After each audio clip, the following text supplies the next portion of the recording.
Assalamualaikum warahmatullahi wabarakatuh. Berjumpa lagi bersama saya Kiramat hanya di channel ini, yaitu Kiramat. Bagi yang belum subscribe, silakan subscribe, like, dan share agar channel saya semakin berkembang. Baiklah, hari ini saya akan menjelaskan ciri-ciri mata batin terbuka sempurna. Ada 3 tahap. Nah, kita akan menjelaskan tahap pertama. Saksikan video berikut ini. Baiklah, saya akan menjelaskan apa itu mata batin. Mata batin itu fungsinya adalah untuk melihat makhluk gaib. Makhluk gaib yang berada di sekitar kita. Nah, untuk mata batin yang sudah terbuka, biasanya kita akan peka terhadap suatu tempat yang memiliki energi. Jadi, tempat tersebut ada yang berenergi positif, ada yang tidak positif, yaitu negatif. Nah, ciri-cirinya seperti apa? Kalau kita merasakan di suatu tempat hawanya panas, berarti di situ ada energi negatif. Nah, biasanya makhluk gaibnya suasananya panas di sana. Nah, bila kita merasakan di suatu tempat tersebut hawanya dingin, berarti makhluk tersebut positif. Nah, kalau positif dia akan hawa yang terasa dingin bagi kita yang bisa merasakan energi gaib di sekitar sana. Nah, itu salah satu merasakan energi. Nah, pada saat mata batin terbuka tahap pertama, kita akan bisa melihat makhluk gaib yang berada di tempat tersebut.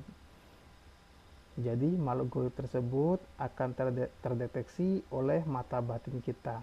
Dan kita akan melihat, oh ini makhluknya jenisnya seperti ini. Adanya di sekitar ini, di tempat ini. Nah, itu ciri-ciri mata batin terbuka tahap pertama.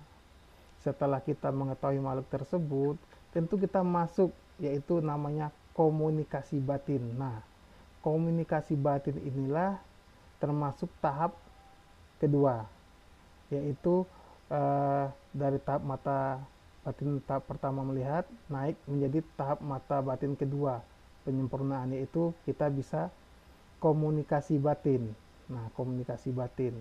Nah, itu kita berkomunikasi, makhluk gaib tersebut sudah berapa lama di sini dan dia berasal dari mana, dan kita bisa komunikasi sesuai yang kita inginkan, apa yang ingin kita tanyakan. Nah, jadi tahap pertama mata batin kita bisa mengetahui makhluk tersebut, bisa melihat, dan tahap kedua kita bisa komunikasi batin. Nah, komunikasi batin itulah akan terjadi kita berkomunikasi sama makhluk tersebut. Yang kedua, nah kita masuk ke tahap yang ketiga. Apa itu yang ketiga? Saksikan video berikut ini. Baiklah, kita masuk ke tahap ketiga. Nah, tahap pertama kita bisa melihat makhluk gaib tersebut berada di mana. Itu tahap pertama, mata batin kita yang terbuka. Tahap kedua, kita bisa berkomunikasi. Nah, komunikasi. Nah, pada saat kita berkomunikasi, itu akan ada namanya pendengaran batin. Nah, kenapa ada pendengaran batin? Kalau kita sudah berdialog dan berkomunikasi dengan makhluk tersebut, maka kita juga akan memiliki namanya pendengaran batin. Nah, pendengaran batin ini kita akan mendengar ucapan atau jawaban dari makhluk gaib tersebut. Contoh, kita bertanya, asal usulnya dari mana? Kalau dia menjawab, maka aktiflah namanya pendengaran batin kita. Nah, pendengaran batin inilah akan terjadi dialog dengan melihat namanya mata batin tahap pertama, terus komunikasi antara batin sama batin kita komunikasi, tahap ketiga pendengaran batin agar kita komunikasinya nyambung kayak gitu. Jadi ada 3 tahap menurut saya. Nah, mata batin yang sudah sempurna menurut saya. Nah, kayak gitu. Jadi bagi teman-teman ya atau saudara yang sudah bisa melihat makhluk gaib di mana posisinya, tapi belum bisa berkomunikasi, berarti belum terbuka, yaitu namanya komunikasi batin. Nah, makanya pada saat komunikasi batin belum terbuka, maka kita bawa berkomunikasi, makhluk gaib itu hanya diam saja.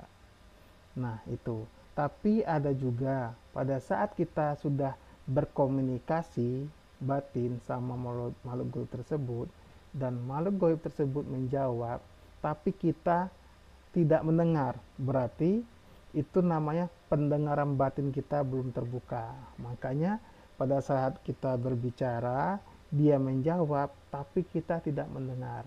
Nah, itu namanya pendengaran batin. Jadi kalau kita sudah sampai tahap pertama, yaitu mata batin terbuka, bisa melihat makhluk gaib tersebut terdeteksi. Kedua, bisa komunikasi batin. Ketiga, bisa pendengaran batin. Maka kita sudah bisa berkomunikasi dengan makhluk gaib tersebut. Begitulah menurut saya.